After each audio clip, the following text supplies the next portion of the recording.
Un tournoi si c'est un tournoi, c'est l'US Open, ouais, qui m'a le plus marqué. La victoire Pour plusieurs d'Alcaraz. raisons. D'abord parce que c'est déjà la victoire d'un jeune joueur, d'un très jeune joueur même. Ça change un peu des Nadal Djokovic qui avait encore gagné les 3 premiers de la saison. Et puis, heu et puis en règle générale, puisque c'est quand même souvent le Big 3 qui a gagné les grands chelems récemment.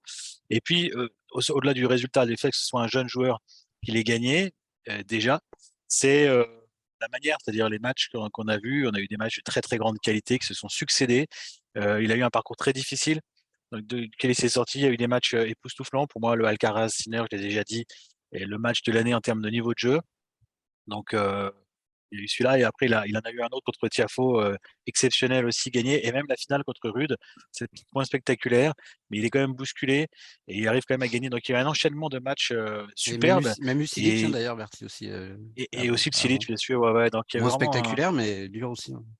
un très gros tournoi avec des très bons adversaires et un niveau de jeu exceptionnel et un joueur exceptionnel qui remporte son premier grand chelem, qui va prendre la première place mondiale.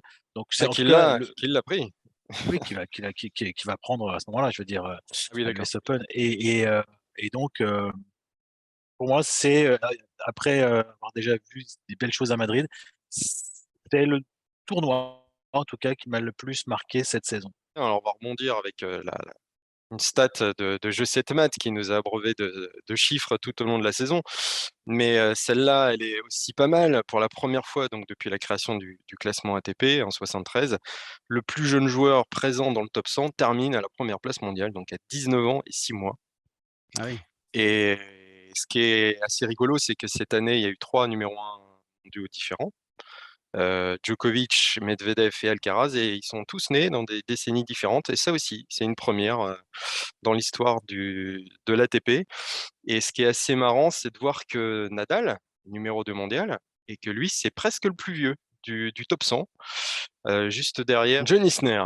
Voilà, donc comme ouais. quoi, l'Espagne truste les 2 premières places, et là, pour le coup, c'est pas une première parce que les États-Unis l'ont fait un certain nombre de fois, de truster les 2 premières places, mais en tout cas, c'est la première fois qu'un pays autre que les États-Unis, truste les 2 premières places du classement ATP. Le fait de l'année pour moi, c'est l'explosion de Carlos Alcaraz.